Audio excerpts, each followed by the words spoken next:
Hello and welcome to our second Advent home altar video. This week is Advent 2 and we light another candle. So if you have a candle on your home altar, we'd love to have you light a candle.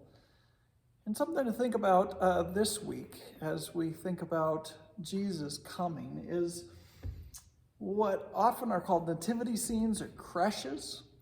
And I love nativity scenes. I love these pieces, and I've loved them ever since I was a little kid, because when I was a little kid, I loved to play with different kinds of action people, like Star Wars figures and G.I. Joe characters, and we had other characters, life characters. We had all kinds of things like Weeblos and all kinds of little things to play with. And one of the things I like to think about as we're building our home altar for this Christmas, to think about all the different kinds of nativity scenes that we have. As you can see, and I'm gonna get these a little closer, I have nativity scenes that are beautiful in this egg.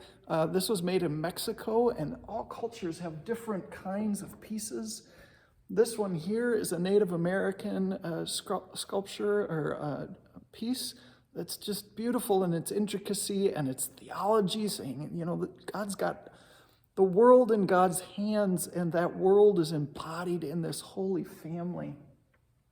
And then I've got some other more typical pieces here, but one of the things I love to do at Advent is take out, and I can't in these other two because they're not mobile, take out baby Jesus, because it's not Christmas yet. And then maybe throughout the house, I like to spread my characters out. I have these three wise men and the three wise men here. Maybe they're farther away, and maybe Mary and Joseph are farther away, and maybe they're on a donkey or a camel. They're farther away. They're not yet to the scene. And so maybe this week at your home and around your altar, you maybe have nativity scenes that you've had for a long time, or maybe even better yet, you might create one of your own. You could use clay, that would work. I don't have clay in my house, so you could also just draw some of the characters. Mary and Joseph, the wise men, angels, shepherds, sheep. I've got a cow without a horn, missing a horn, some camels, all kinds of different things that you could do to help create the home altar. But then again, to represent that our altar represents the reality of the story, I would invite you to move those pieces throughout your house, and each week draw them in little by little. It's like that time when you gather for a family meal.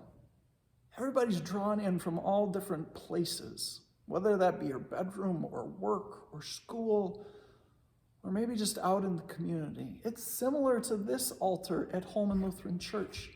This altar draws people from all different places. Even more so in this time of pandemic, we draw from people from all over the world. We had a couple from Switzerland with us last weekend. We had some people from Southeast Asia the weekend before. God draws us all into this table, this home altar.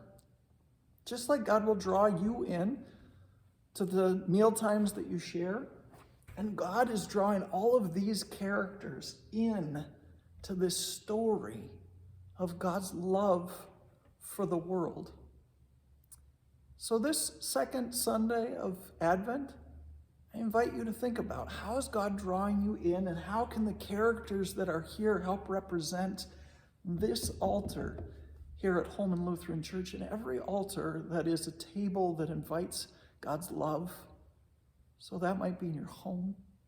Every altar all over the world, God is drawing us in to this story. I invite you to play with your nativity set. Think about the characters and their lives and what they might have meant, and how they're being drawn into this story of God's love for the world. Blessings on your week, and I'll see you next week with another video.